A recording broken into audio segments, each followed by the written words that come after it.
దొంగతనం జరిగిన ఇంటికి వెన్నెల కళ్యాణ్ వాళ్ళైతే వస్తారు. వాళ్ళైతే ఎంక్వైరీ చేయడానికి అక్కడికి వచ్చేసరికి అక్కడ ఉన్న వాళ్ళందరూ లేచి నిలబడి, మేడం ఏంటి మేడం మీరేనా, మీరే కదా మేడం మీరే ఎలాగైనా సరే మా ప్రాబ్లమ్ని సాల్వ్ చేయాలి మేడం. మేము వియ్యంకులకి ఇవ్వాల్సిన డబ్బు, మా కూతురికి పెట్టవలసిన బంగారం ఇవన్నీ కూడా బీరువాలో పెడితే ఎవరో దొంగతనం చేసి తీసుకువెళ్ళిపోయారు మేడం. ఎలాగైనా సరే మీరే మమ్మల్ని కాపాడాలి. మరొక 2 రోజుల్లో పెళ్ళి, అది కానీ జరగకపోతే నా కూతురు భవిష్యత్తు పోతుంది మేడం, ప్లీజ్ మేడం అని చెప్పి బ్రతిమలాడుతూ ఉంటాడు. అది విని అక్కడ ఉన్న వెన్నెల అయితే ఒక్కసారిగా షాక్ అయిపోతుంది.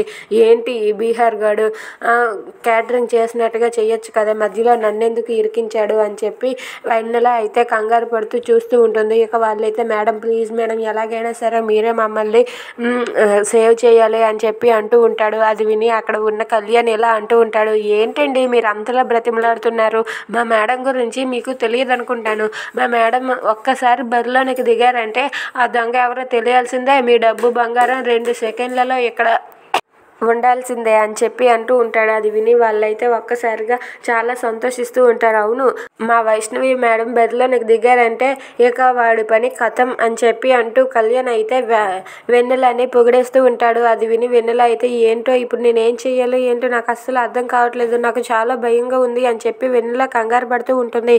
Please subscribe our channel.